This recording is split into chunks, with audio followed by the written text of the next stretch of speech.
Welcome to a brand new episode in the Science and Technology Unleashed series. My name is Rahil Ramzanli, and I'll be your host for this episode.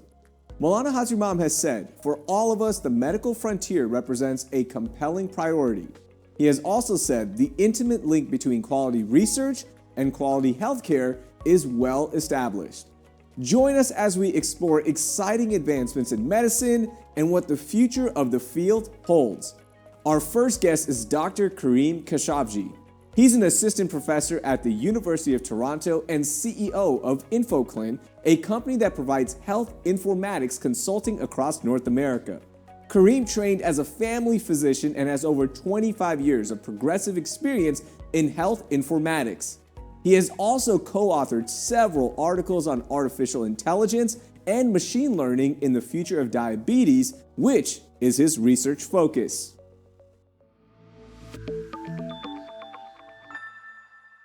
My area of interest in research is basically predicting who will develop diabetes in the future. So when we're looking at who's going to develop diabetes in the future, what we're interested in is prediction. So we need to have data to be able to predict who will develop diabetes. So that's one area, is predicting who will develop diabetes. The second area of interest is, for me, is prevention. So how do we take that knowledge that we have developed, who's going to develop diabetes, and then take that information and make it and find the latest information about how to prevent the disease and make it available to those people. So matching people to the knowledge. And of course, increasingly what we're finding is that in order to do that, we need to use artificial intelligence and machine learning. And what we know from our experience with other technologies is that technologies get out of hand. They're easy to lose control over. So for example, when we look at the world that we live in, pollution, climate change, all of these things are driven by technology that has gone out of control. And artificial intelligence and machine learning are even more powerful than traditional technologies that humans have developed. So the other area that I'm interested in is something called governance. How do we manage to make sure that we get the full benefits of technology and the artificial intelligence while minimizing the risks? So those are the three areas: prediction, prevention, and governance. I've been doing IT work in the healthcare sector for a long time, and I noticed that what I was doing was I was designing systems. I was designing systems for researchers on how to collect data, how to make sure that it was done correctly, it was done safely, that we protected people's privacy. And so over time, I realized that what I was doing was something called architecture, IT architecture. Now, of course, there's lots of people who do IT architecture, but I was a doctor. I'm a doctor trained as a doctor, not as a IT architect. So I wanted to distinguish myself from other IT architects out there. So I called myself clinical IT architect. And the idea is that, if we're going to be effective in using new technologies, when we're designing things, we need to have an understanding of what are the goals and how those goals are best achieved. And I think clinicians are best placed to design systems that allow technology to work in the best way possible. Artificial intelligence and machine learning, which are newer technologies these days, are going to play roles just like any other technology has in the past. So for example, many things in healthcare have been automated over the last 40, 50 years. For example, lab testing, before somebody used to do it in the lab manually, now it's all fully automated, they have machines doing it. And so artificial intelligence is being used in a variety of places in the healthcare sector. So we see, for example, it's being used to read X-rays. It's being used for reading, retinal scans for patients who have diabetes, whose retinas have to be scanned on a yearly basis. Sometimes there's just not enough people to do all this kind of work. And so, for example, today, there are shortfalls in people getting this kind of care. So I see artificial intelligence bridging a gap between what we need to be done, what needs to be done, and what we are currently able to do. I think the other area that which is important where artificial intelligence will make a big difference is that typically technology enables people with less capabilities to do higher level work. And so I think that's what we're going to see with artificial intelligence as well. So for example, as a family doctor, when I look at an X-ray, I'm not as qualified as a radiologist to read that X-ray. But with artificial intelligence, what we're likely to see is that I will be able to do the work of what a radiologist could do today, and radiologists will just end up doing a lot more high quality work and much more sophisticated work, which we're already seeing. Right now, the big project I'm working on is a project with Ryerson and the city of Brampton. We're very interested in predicting who will develop diabetes. So over the last 5-7 years, I've worked with researchers to develop new artificial intelligence algorithms that will predict who will develop diabetes. And we know that diabetes is preventable. There's many studies that have been done to show that diabetes is preventable. And so what we're starting to do is we're taking that knowledge and bringing it to bear in Brampton. So what we're looking at is working with doctors in the area to identify which of their patients is at highest risk for getting diabetes, and then reaching out to those patients and introducing them to new ideas about how they can prevent diabetes. And when people agree to participate and to follow the advice of how to prevent diabetes, in many cases, more than half of the people are able to prevent diabetes very easily. So I think there's a huge potential for diabetes prevention, and that's one of the big exciting projects I'm working on right now. Diabetes prevention is being done all over the world, and but the approaches people are taking can only impact small numbers of people. So one of the things we're doing with Ryerson is working with the engineering people and the business professors to design systems that will be scalable. In this country, we have 5.7 million people who have pre-diabetes, who will get diabetes in the next 8 years. We know this, but right now we have no way of reaching out to those 5.7 million people and saying, hey, I can help you. And so what we're designing is a system where artificial intelligence can help us reach out to very large numbers of people, not just thousands, but millions. The future of medicine is just incredible. There's so much going on. There's not just stuff going on in artificial intelligence, but knowledge that is exploding in genomics, in our understanding of the genes, our genes, understanding of our proteins, understanding of how our brains work, how our immune systems work.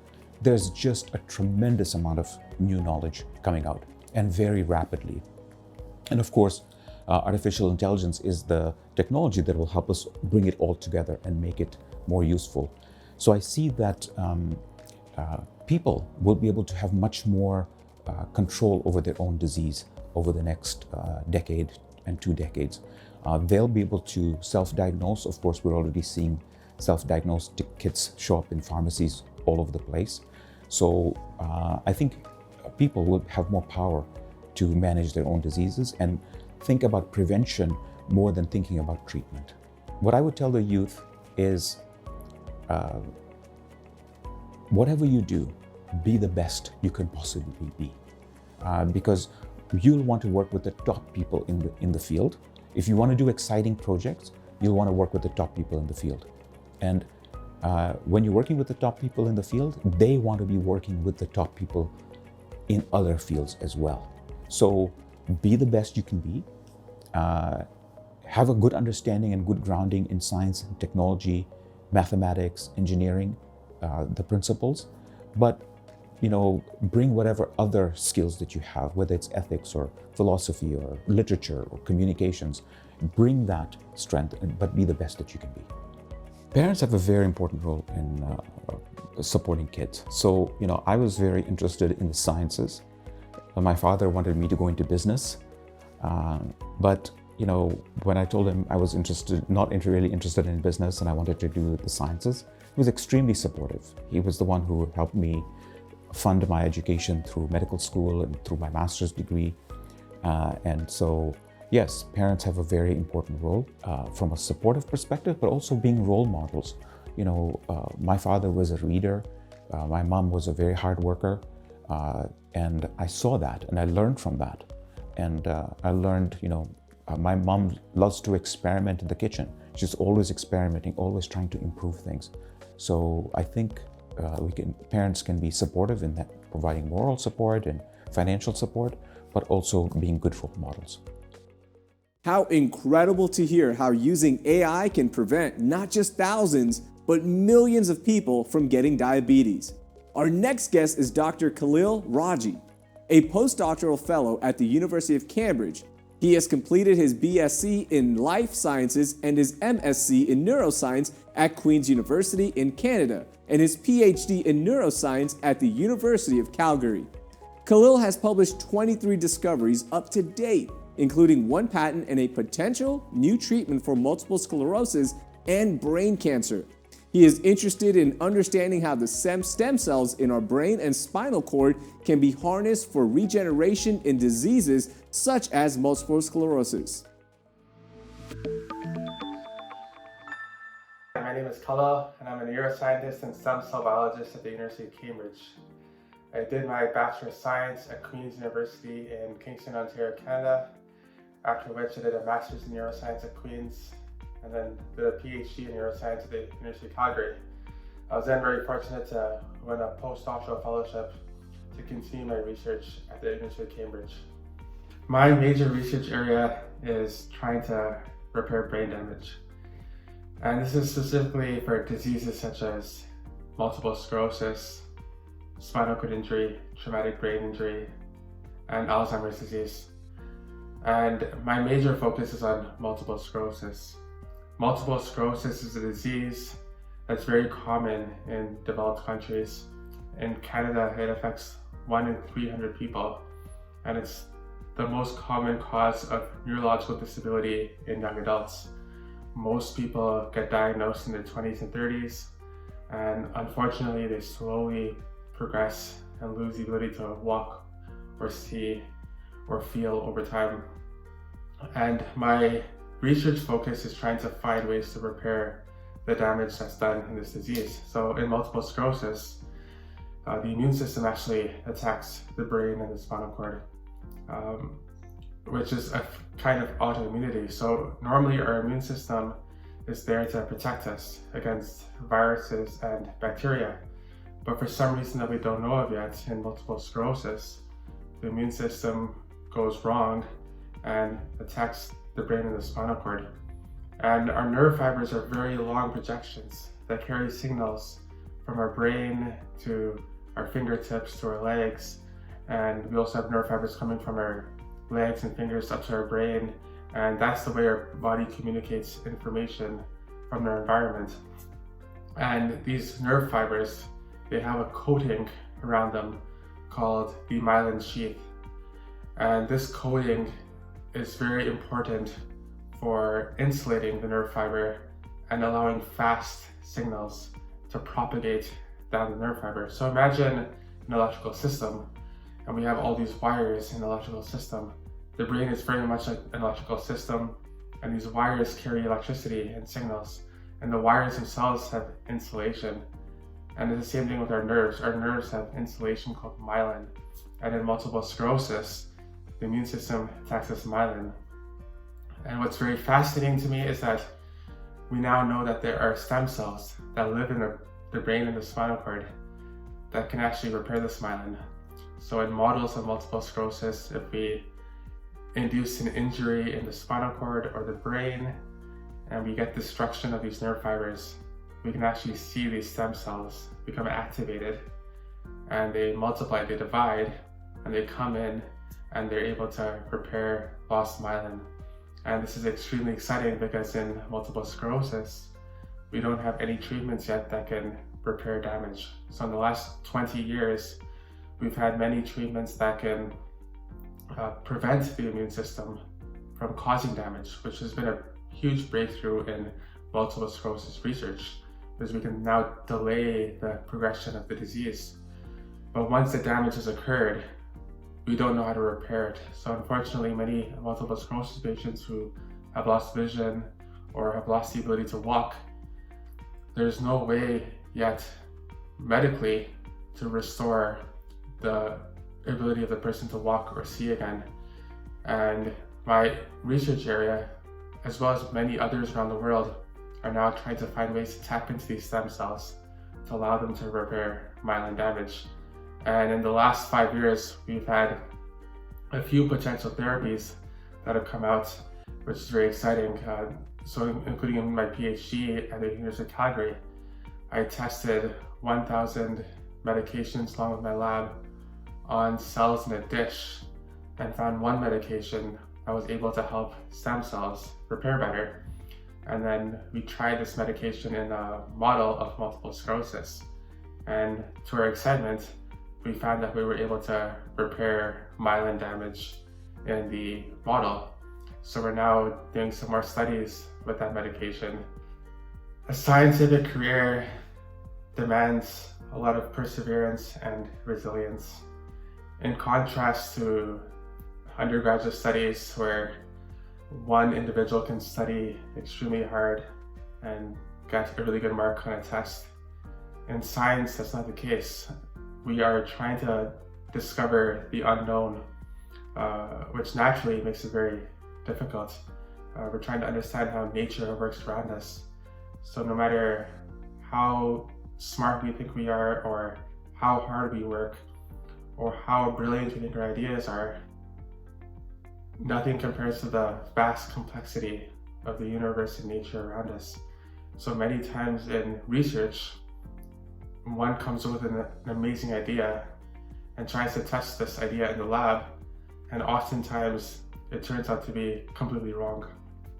And unfortunately, in neuroscience research, a lot of these experiments take many weeks to many months, resulting in lost time. So it's easy to get very discouraged in neuroscience research, because this vast amount of effort and lost time normally results in a lot of frustration. But if one approaches science with humility and intellectual curiosity, and knowing that we only know the tip of the iceberg of this vast universe, and we approach science with excitement and just a yearning to learn as much as we can, then we'll always be resilient, we'll always have that perseverance, and we'll always have that ability to keep on pushing, asking questions, doing experiments, getting results. If they're negative, even if they're still very useful, we can use the negative results as information for a future experiment. The biggest piece of advice I give to younger generations is to follow your passion. So try to get exposed with many subjects as possible, and try to figure out what subject excites you. What subject do you wake up to every morning that makes you very enthusiastic to learn more about? And as soon as you find that subject, learn as much as you can about that subject and just chase your passion. I'm very lucky to be in the position I am today, because I wake up every morning excited to go to the lab and try to understand more about how our brain works. The brain's a fascinating organ, and the way our stem cells can repair brain damage and interact with other cells such as the immune system, I find it extremely fascinating, and I'm very passionate about it. And for me, it's a lot of fun. It doesn't feel like work. I think the future of this field is extremely exciting. We now have very advanced imaging technologies where we can actually visualize processes in the brain. And we know that we have these stem cells in the brain and the spinal cord that are able to repair damage. We always thought that the brain is very rigid, and once it gets damaged, repair can't be done. But now we know that's not the case. The brain is actually very versatile and plastic, and after damage, we can see that these stem cells can actually make an attempt to repair this brain damage. If someone wishes to enter this field, I would say to get a good undergraduate education in neuroscience and immunology. Multiple sclerosis is the interaction of the immune system attacking the brain and the spinal cord. Therefore, a very thorough understanding in how the immune system works, what causes it to go bad and attack the human body, as well as how the brain communicates with other parts of the body and how do nerve fibers transmit signals.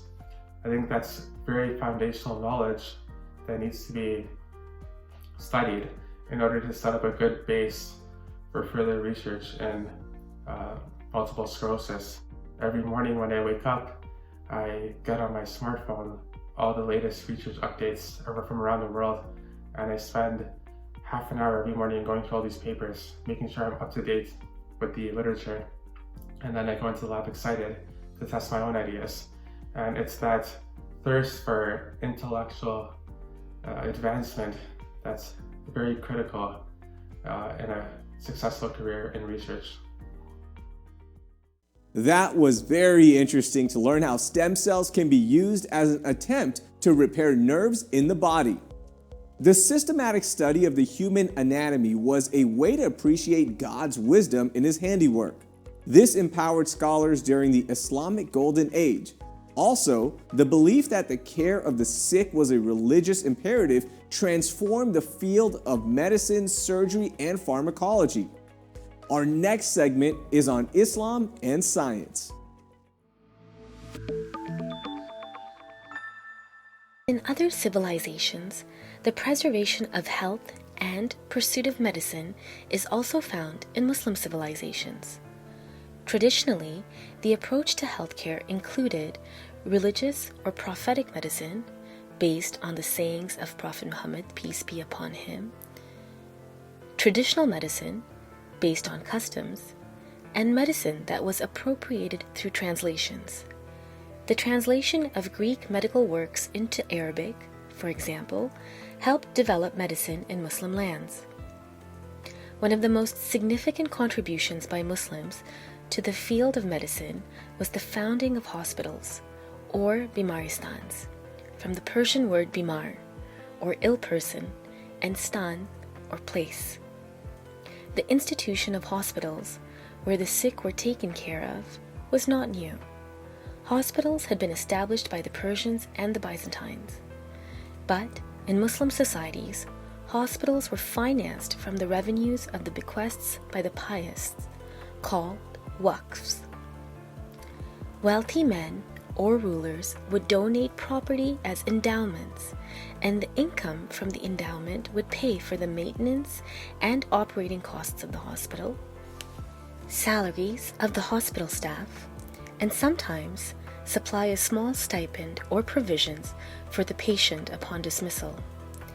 Many of them were open to all, male and female, young and old, rich and poor. The first hospital in Baghdad is said to have been founded in the time of the Caliph Harun al-Rashid. Besides those in Baghdad, Damascus, and Cairo, hospitals were built throughout Islamic lands. Iran had several, and the one at Rai was headed by al-Razi prior to his moving to Baghdad. Abu Bakr al-Razi is one of the most well-known medical doctors in Muslim history. He is the author of a large number of medical works, including a famous work on smallpox and measles, in which he writes, "As soon as the symptoms of smallpox appear, we must take special care of the eyes, then of the throat, and afterwards of the nose, ears, and joints, in the way I am about to describe. And besides these parts, sometimes it will be necessary for us to extend our care to the soles of the feet and the palms of the hands." Although al-Razi was respectful of great scholars, he did not follow them blindly. This is evident in his work, Doubts Against Galen. Here, al-Razi admires Galen and his contributions to medicine, but points out that Galen made some errors and did not consider other viewpoints. Such intellectual engagements furthered the development of modern science. Our next segment covers an exciting weekly rundown of global news on emerging technology, scientific trends, and other extraordinary advancements. Narrated by artificial intelligence, these have been handpicked just for you.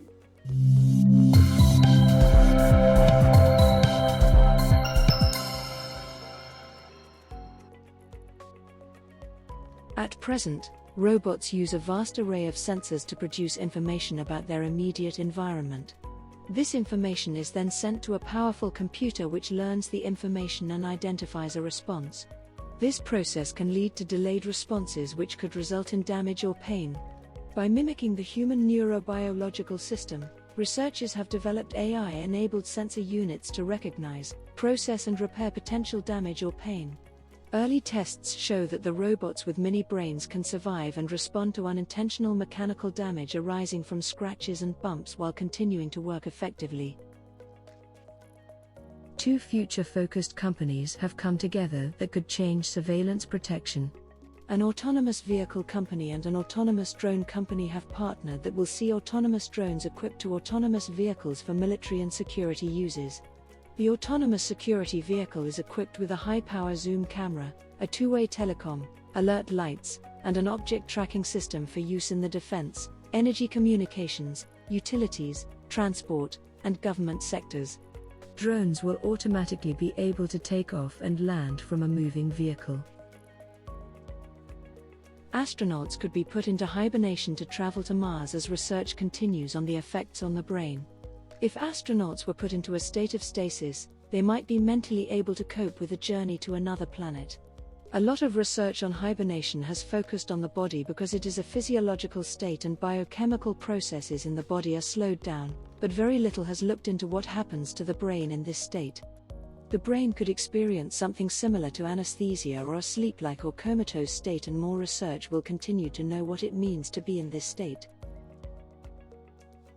Cloning technology has become more common since Dolly the sheep was born in 1996, with companies now cloning animals commercially. Recently, a Przewalski's horse was produced through cloning. The breed of horse hasn't been seen in the wild since 1969 as humans and livestock took over the land they inhabited. Scientists used cryopreserved cells from San Diego Zoo's frozen zoo to create the horse. The original horse was born in 1975 and its cells were preserved for 40 years before being used. When the cloned horse matures, it will add much-needed genetic variation to the species. China sent a 6G satellite into space on top of a Long March 6 carrier rocket from the Tian Satellite Launch Center. The satellite will be used to verify the performance of 6G technology in space. 6G is expected to be over 100 times faster than its predecessor, allowing lossless transmissions over long distances with less power. The satellite has a system to provide abundant satellite images and data. There are still many technical hurdles to overcome before 6G becomes commercially available. Thank you again for watching this week. We have heard today that thinking about the intersection between multiple different subjects can lead to interesting, exciting, and new avenues. Our exploration continues next week, and we look forward to seeing you for that next episode. Finally, let's hear what Maulana Hazarimam said about frontiers in medicine. It's important to keep in mind that disease is changing in its nature. We are more and more confronted in modern society by non-communicable disease. And therefore, in the decades ahead, we will be concentrating through the Arkan Health Network and our medical institutions in dealing with non-communicable diseases. And I refer to diabetes, hypertension, cardiovascular disease, mental and neurological illness, cancer, and others. These are the areas where we must concentrate properly to serve future generations of society.